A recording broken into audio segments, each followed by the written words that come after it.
Hi అండి, welcome to Kanya kitchens. ఈరోజు చామదుంపల curry చేసుకుందాం. ఒక పావు కిలో చామదుంపలు తీసుకున్నాను. దాన్ని ముందుగా ఒక 3 టైమ్స్ శుభ్రంగా వాష్ చేసుకున్నాను. వాష్ చేసుకొని పైన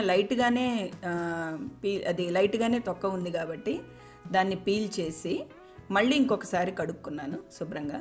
ఆ తర్వాత కుక్కర్లో ఈ చామదుంపలు వేసి ఒక గ్లాసు వాటర్ పోసుకొని తగినంత ఉప్పు వేసుకొని ఒక స్పూన్ పెరుగు వేసుకున్నాను. చిటికెడు పసుపు వేసుకొని కుక్కర్ మూత పెట్టుకొని ఒక విజిల్ వచ్చాక ఆపేసుకుందాం. ఉడికిన చామదుంపల్ని వడపోసుకుందాము. పొయ్యి మీద కడాయి పెట్టుకొని కొద్దిగా నూనె వేసుకొని ఈ బాయిల్డ్ అయిన చామదుంపల్ని షాలో ఫ్రై చేసుకోవాలి. ఈలోపు మనము మసాలా కోసం ప్రిపేర్ చేసుకుందాం. దానికోసం ఒక గిన్నె తీసుకొని ఒక కప్పు పెరుగు వేసుకొని చిటికెడు పసుపు, ధనియా జీలకర్ర పొడి, ఒక స్పూన్ కారం, ఒక స్పూన్ కసూరి మేతి, దాన్ని మొత్తాన్ని బాగా మిక్స్ చేసుకోవాలి. ఈలోపు షాలో ఫ్రై అయిన చామదుంపల్ని తీసి ఒక ప్లేట్లో పెట్టుకుందాం. ఒక మిక్సీ జార్లో 1 ఇంచు అల్లము, ఒక 7-8 వెల్లుల్లి రెబ్బలు, ఒక కప్పు టమోటాలు వేసుకొని గ్రైండ్ చేసి పక్కన పెట్టుకుందాం.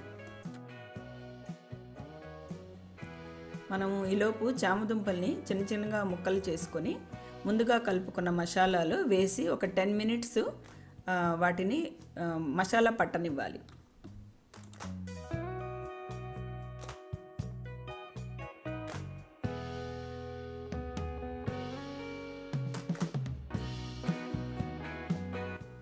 ఇంకొక కడాయి తీసుకొని కొద్దిగా నూనె వేసుకొని దాంట్లో కొద్దిగా జీలకర్ర, కొద్దిగా ఇంగువ, కొద్దిగా ఒక స్పూను శనగపిండి కొద్దిగా లైట్గా ఫ్రై చేసుకోవాలి. దాని తర్వాత ఒక కప్పు ఆనియన్ వేసుకొని లైట్గా ఫ్రై చేసుకోవాలి.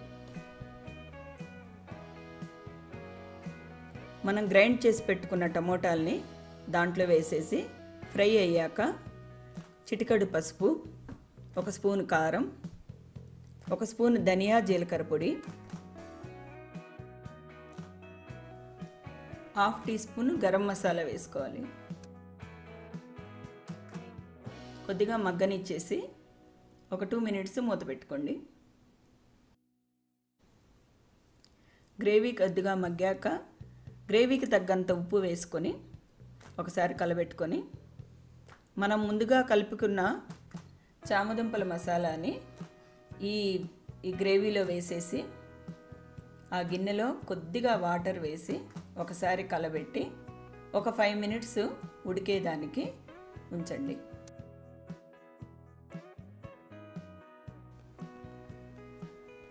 మీకు ఉడికాక ఇది ఆయిల్ పైకి తేలుతుంది. అప్పుడు కొత్తిమీర వేసుకొని గ్యాస్ ఆపుకుంటే బాగుంటుంది. ఈ కర్రీ మీకు రైస్లోకైనా బాగుంటుంది, రోటీలోకైనా బాగుంటుంది, ఎలా అయినా తినచ్చు. ఈ కర్రీ మీకు నచ్చినట్లయితే మా కన్య కిచెన్స్ని సబ్స్క్రైబ్ చేసుకోండి, లైక్ చేయండి. Thank you so much.